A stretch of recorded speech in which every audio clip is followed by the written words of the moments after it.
Jemaat yang terkasih, Shalom.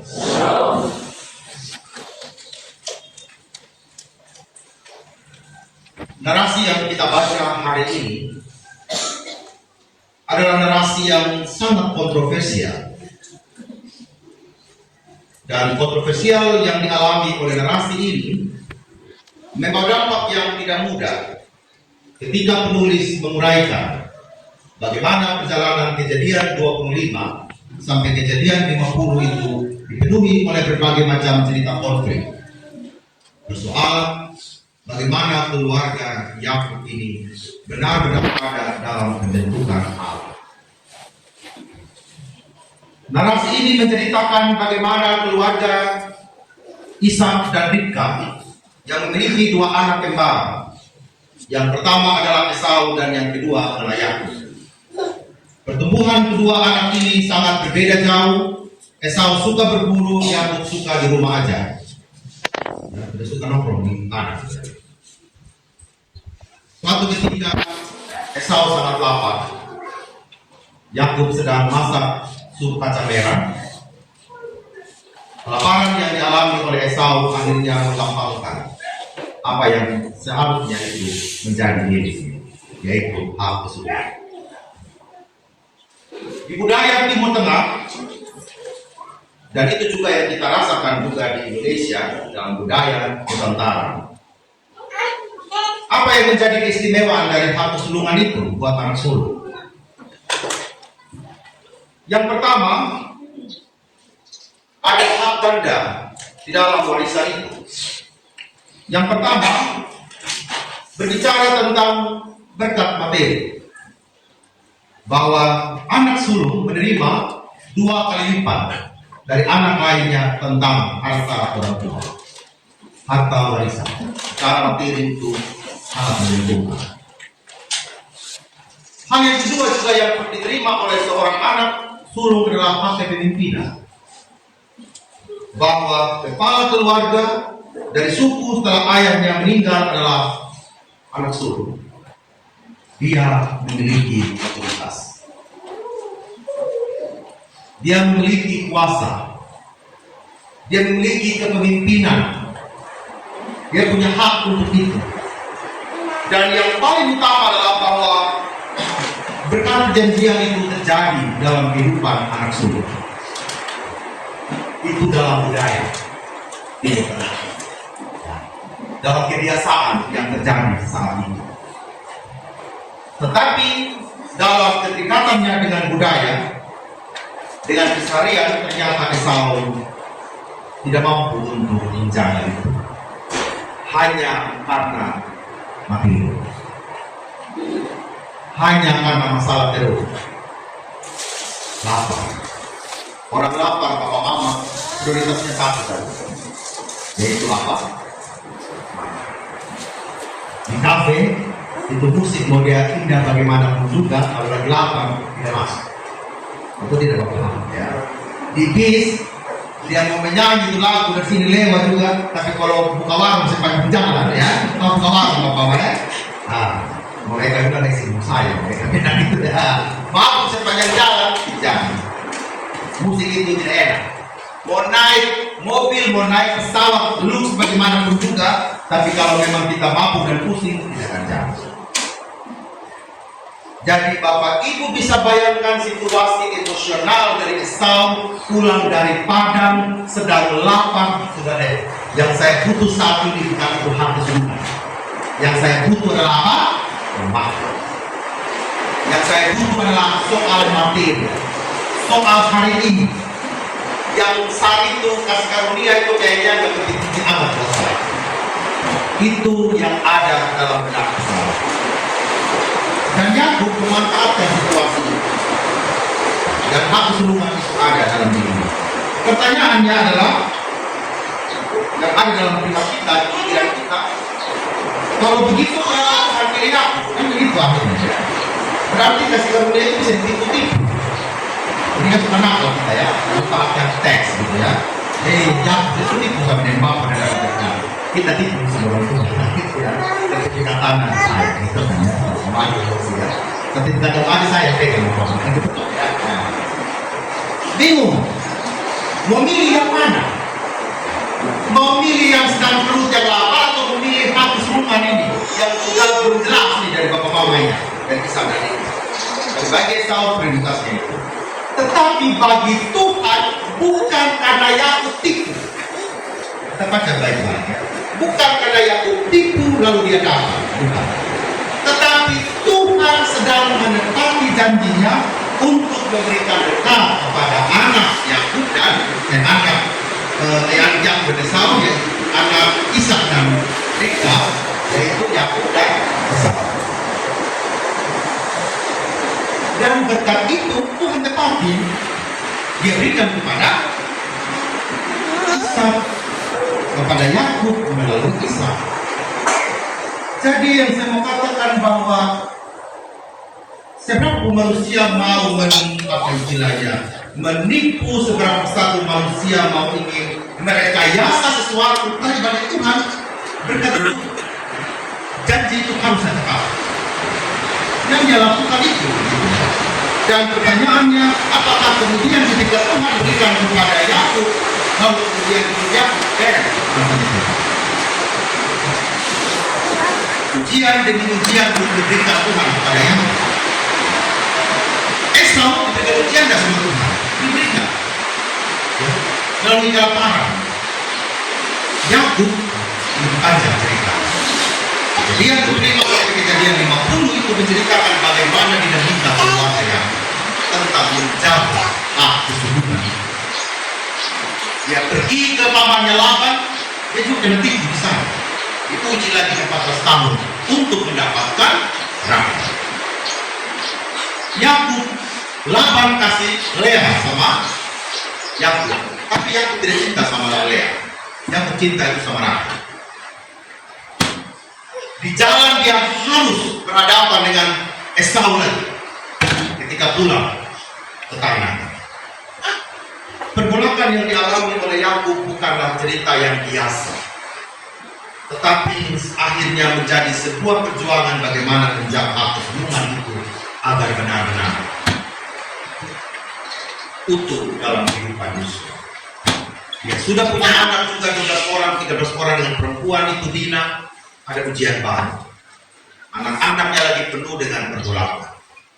Bagaimana rekonsiliasi itu di Mesir terjadi antara Yakub dengan anak-anak pasca kelaparan di Kanaan. Bapak, Ibu, dan saudara yang terkasih dalam Kristus,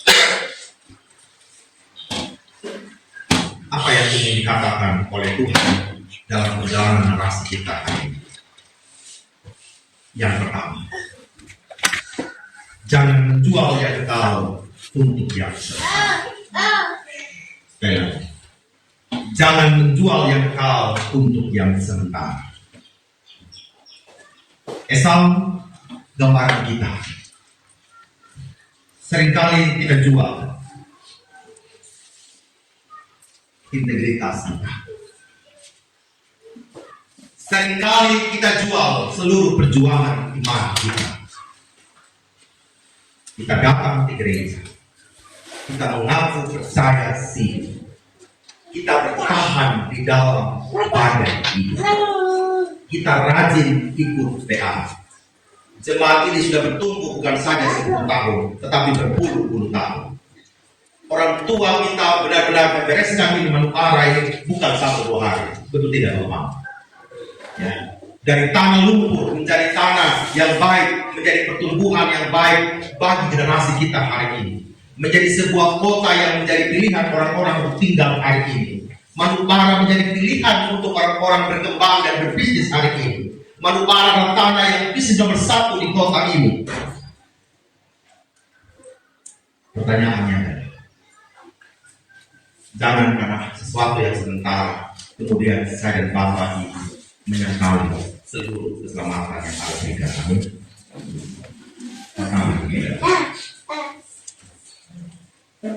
Karena yang tertepati ini adalah tanah perjanjian. Bapak, Ibu, dan saya adalah umat pilihan Allah.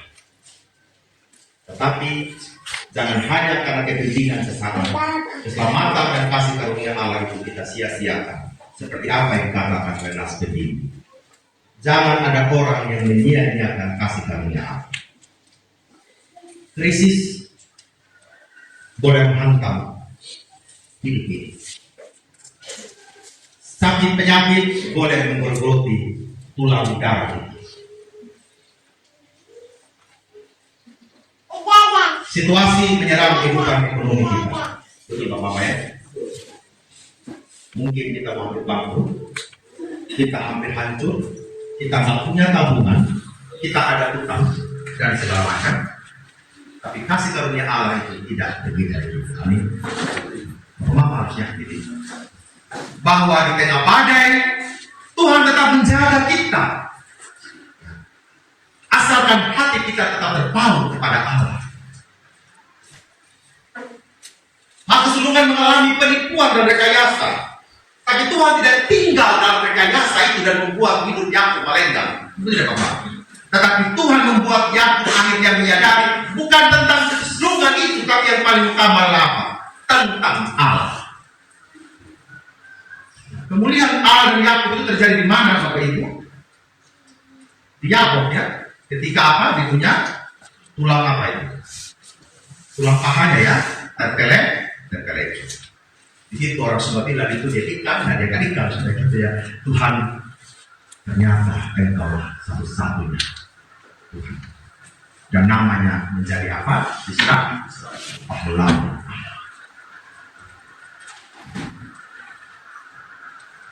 Hal yang kedua,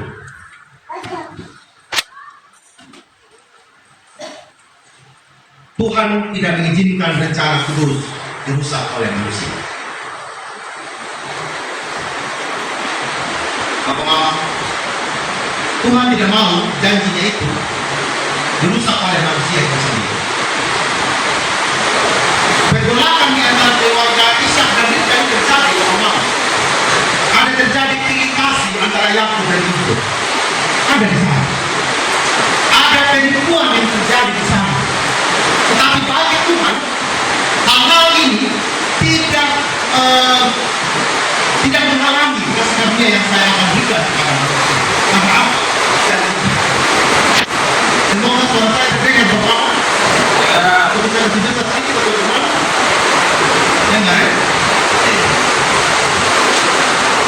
Situasi boleh tidak baik-baik saja. Manusia boleh rekayasa di masa sebelumnya. Tapi Allah tidak mau rencana kudusnya itu dirusakkan oleh keinginan. Keluarga Ishak dan Ribka dibentuk oleh Allah. Keluarga Yakub dibentuk oleh Allah. Dan keluarga Esau juga dibentuk oleh Allah. Bukan berarti ketika hal keseluruhan itu diambil Yakub kemudian Esau itu apa namanya terlalu. Tidak. Allah tetap membentuk manusia. Karena itu adalah rencana yang hidup. Melampaui seluruh kehendak manusia, melampaui seluruh kerusakan yang terjadi di dunia ini. Allah menentukan itu semua. Hal yang ketiga, berkat disertai dengan pembentukan karakter. Berkat disertai dengan pembentukan karakter. Saat Tuhan kasih karunia yang keselamatan, apakah Tuhan bilang ini biasa saja orang yang dosa? Apakah Tuhan begitu? Tidak. Dia kasih berkat, tapi juga dia bentuk hati dan hidup kita. Amin. Dia bentuk. Meskipun pembentukan itu tidak enak. Tidak enak. Semua orang mau punya pasangan, tapi tidak semua orang mampu mau pasangan. Setiap hari kita sakit hati punya pasangan. Setiap hari kita sakit hati punya keluarga. Setiap hari kita sakit sama kerjaan. Minta pekerjaan Tuhan kasih. Minta pasangan Tuhan kasih. Minta anak Tuhan kasih. Semua itu berkat kasih dalam hidup ini. Tapi pertanyaannya adalah, apakah dalam menerima berkat itu juga disertai dengan pembentukan karakter? Mau tidak saya dan mama dibentuk oleh Tuhan? Mau dibentuk oleh mama? Artinya apa? Saya yakin sekali bahwa mama Tuhan ini rezeki dengan kita. Amin ya? Rezeki dengan kita. isi amal. Masih ada lah uang di saku kita di Italia 10.000. Tuhan tidak pernah berhenti mengasihi kita. Tapi pertanyaannya adalah, kita berikan kepada Tuhan, tapi kita belum tidak. Kenapa saya Tuhan kasih anak? Kenapa kita tidak dapat anak? Ya kan? Kenapa Tuhan kasih pasangan untuk saya? Ya,